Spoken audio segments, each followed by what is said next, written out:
Friends, you are not imagining it. Prices, they keep going up, up, and up.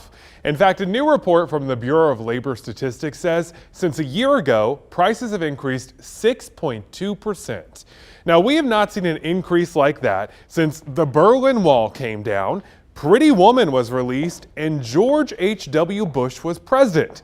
Yeah, to find inflation worse than what we have right now, you have to go all the way back to 1990.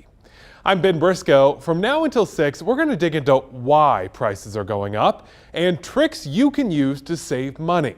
But first, you should know experts say this is not going to last forever.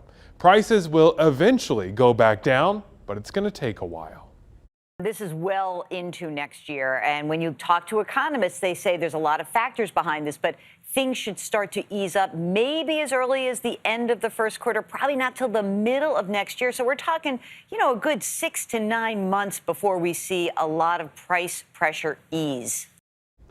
Now, CBS business analysts say if you slept through economics class, it is time to bust that textbook back out again. There are two big things causing prices to go up. You got supply and demand. Demand side. Okay, what happened? We have been out of the economy essentially for almost 20 months, and there was a lot of pent-up demand for what we wanted. We used to actually spend a lot of money on services during the pandemic. We switched to goods, stuff, right? You're in your house, you're buying stuff. And that demand is surging and continues to surge. Part of the reason is that we've got excess savings. More than $2 trillion Americans saved beyond what they would have pre-pandemic. So there's money that's available and you really want to spend. So that's the demand side. Okay, supply chain issues too. They existed before the pandemic. COVID made them worse. Countries relied on for our goods had to shut down. That caused huge production delays. Then when economies started opening back up, they came back at different times, so the supply chain did not always flow smoothly. I want you to check out this chart right here from the Consumer Price Index report that said that prices went up. Energy, you can see it, is a huge spike. Energy and gas, they saw the biggest inflation by far, up a whopping 30%. So we went to the experts to figure out how to save you money there. A Duke Energy spokesperson says you might want to be careful about using those space heaters. They actually will use a lot more energy. So you want to be very careful how you use those. Use them for short spurts if you need them. Better to get a highly efficient air conditioning unit or maybe try to close those doors and blinds so that you can keep that warm air in. But if you do use it, make sure you're not using it all night because your bill will increase. Here's some other tricks to try. Lower the thermostat to the lowest comfortable temperature so your heat doesn't constantly kick on.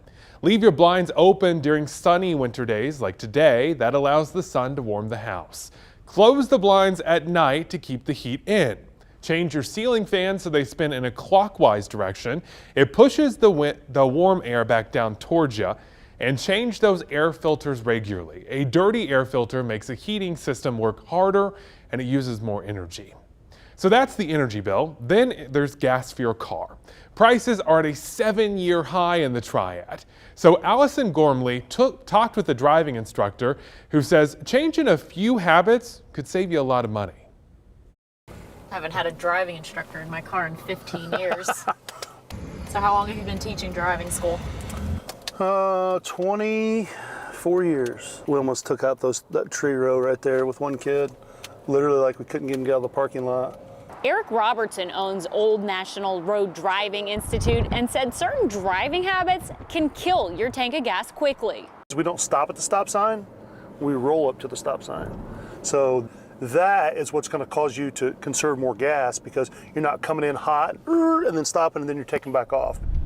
Work your way up to speed as opposed to getting up to speed. And that's what a lot of people want to do, like, oh, it's 45, and they want to get up as fast as they can. Right. You're also burning more gas. When it's time to hit the highway, use cruise control.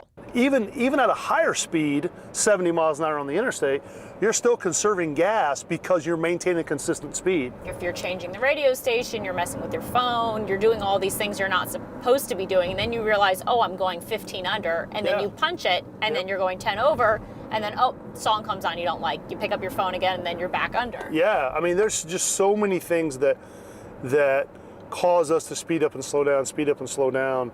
And over time, that adds up. And when you exit and see a car stopped ahead, We want to stop far enough back that we can still see their tires on the ground. But if you're 2 feet away from that car and they take off, what do? You punch it and go, because you're like, oh shoot, I gotta go. You know? So you're reacting to what's going on as opposed to driving. in addition to driving habits, make sure your tires are properly inflated, not just when your light goes off, that your oil is changed, and that you don't have any extra weight in your trunk. And have you been to the grocery store lately? It's hard to save money on anything right now there. Prices are up across the board. But money expert Janae Adams says there are tricks to keep you from spending more than you have to. She says you're gonna wanna go up and down these aisles and stay focused. Avoid those impulse buys. I think the biggest issue people are seeing is in the grocery store. Everybody has to eat. And so I think that if people who are going to the grocery store, before you even go ahead and get you a list of what you want to eat for the week. Like, go ahead and get those menus together so you don't go in there and overspend. You see things on the shelves and you're saying to yourself, oh, I would like that. I would like that. And that's how you end up overspending. She walks the walk too. Her family actually gave up bacon because it was too expensive. Adams says people tend to overspend this time of year. They want to buy nice gifts for friends and family, but let go of that pressure. You know what something costs. You know how much it is supposed to be. So if you're going out and trying to buy gifts for people, because this is the time of the year to buy gifts, and you see that things are a lot higher, that 6% higher, 10% higher, look at some other gifts to get them. It's no need for you to be going broke trying to buy other adults gifts. So this is the time that, especially with shopping and the holidays coming around, that people spend a lot of money. Get more for your money than you usually would do in the past. And every day you should be doing this right here. Check the budget, see where you can make changes, because over time, those moves can become big savings. Just look at line by line, say, what can I cut out or cut back? Take that money, put it in the savings for a rainy day.